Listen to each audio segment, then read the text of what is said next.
अस्सलाम वालेकुम व्यूअर्स, आज मैं आपके लिए शनवारी कीमा कढ़ाई की रेसिपी लाई हूँ जो कि बहुत ही टेस्टी, बहुत ही आसान रेसिपी है और बहुत ही जल्दी बनने वाली रेसिपी है। तो चलें टाइम ज़ाया किए बगैर फिर हम बनाते हैं। सबसे पहले पैन में हम ऑयल डालेंगे। यहाँ पे मैंने आधा कप ऑयल लिया है। इसमें मैंने 3 मीडियम साइज़ के प्याज उन्हें बारीक काट के बीच में शामिल कर दिया है। यहाँ पे हम प्याज को फ्राई करेंगे इतनी देर के लिए कि इसका जब हल्का सा कलर चेंज हो जाए, जैसा कि आप देख रहे हैं। तो इस टाइम पे हम इसमें ये साबुत मसाले शामिल कर देंगे। मेरे बच्चे क्योंकि ये नहीं खाते हैं इसलिए मैं इनका पाउडर बना के शामिल कर रही हूँ। तो ये भी आपके पास एक टिप्स है। वैसे ये इस कढ़ाई में साबुत मसाले ही जाते हैं। अगर आपको पसंद है तो आप ये साबुत मसाले ही डालें। इसके बाद फिर हम इसमें शामिल करेंगे कीमा। यहाँ पे मैं मटर का कीमा ले रही हूँ, आप चाहें तो बीफ का कीमा भी ले सकते हैं। इसे अच्छे से मिक्स करें और साथ में ही इसमें शामिल कर दें अदरक लहसुन की पेस्ट। यहाँ पे मैंने 2 टेबलस्पून भर के इसमें डाले हैं क्योंकि इसका बहुत ही मज़े का फ्लेवर आता है गोश्त में। अगर आप ज़्यादा अदरक और लहसुन डालते हो तो वो बहुत ही मज़े की डिश बनती है।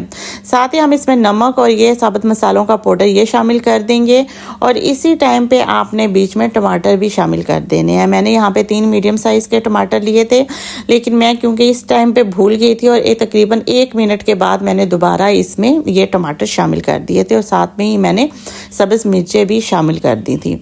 तो इसे हम कवर करके मीडियम लो फ्लेम में इसे हम कीमे को गलने के लिए रख देंगे। आप देख रहे हैं कि मैंने इसमें पानी बिल्कुल भी नहीं डाला है क्योंकि गोश्त का अपना पानी होता है और टमाटर है उसका भी पानी होता है। तो ये इसी पानी में ही कीमा गल जाएगा। आपको पता है कि कीमा बहुत जल्दी गल जाता है। तकरीबन ये 5 या 7 मिनट में ये पानी इसका खुश्क हो चुका था और कीमा भी गल गया था। तो इस टाइम पे फिर हमने इसमें ये मसाले शामिल करने हैं।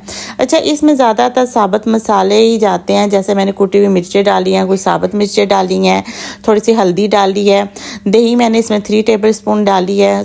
इसमें जो सूखा धनिया जो है वो मैंने तो पाउडर डाला है क्योंकि बच्चे नहीं खाते हैं, लेकिन इस हांडी में जो है वो कुटा हुआ जाता है। जिसे आप हाथ के साथ मसल के डाल दें या थोड़ा सा आप उसे कूट के डालें तो वो सूखा धनिया इसमें डाल जाता है। और वो मैंने साथ में इसकी डिटेल दी हुई है कि कितना मैंने डाला है, वो आप नोट कर सकते हैं। तो यहाँ पे मैंने क्योंकि दही डाला था इसलिए फिर मैंने इसे थोड़ी देर के लिए 2 मिनट के लिए 3 मिनट के लिए इसे कवर करके रखा था कि चलो अच्छे से इसका जो प्याज और टमाटर अच्छे से गल जाए। तो मैंने इस कीमे को तकरीबन 12 मिनट 10 से 12 मिनट तक मैंने इसे मीडियम लो फ्लेम में इसे मैंने भूना है। और साथ ही फिर इसमें मैंने अदरक और साथ ही इसमें मैंने शामिल कर दिया था सब्ज़ धनिया, थोड़ा सा पुदीना भी बीच में मैंने डाला था, सब्ज़ मिर्चें मैंने इसमें डाली हैं और अदरक जो है वो मैंने बारीक काट के बीच में शामिल किया है। तो इसका बहुत ही मज़े का फ्लेवर आता है। और जब आप देखें कि हांडी बिल्कुल भुन चुकी है, तैयार हो चुकी है, तो लास्ट में आपने इसमें गरम मसाला डालना है 1 टीस्पून। यकीन माने ये इतनी मज़े की और इतनी ये टेस्टी ये कढ़ाई बनती है ना कि आप अगर ये एक दफ़ा खाएंगे ना तो आपकी फैमिली कहेगी कि बस अब आप हर दफ़ा हमें यही शनवारी कीमा कढ़ाई चाहिए। मुझे ये बहुत ही पसंद है। मेरी फैमिली में भी मेरे हस्बैंड बहुत शौक से खाते हैं।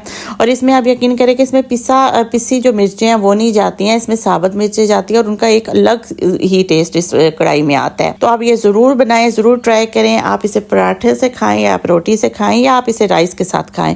बहुत ही मज़े की ये जो कढ़ाई बनती है।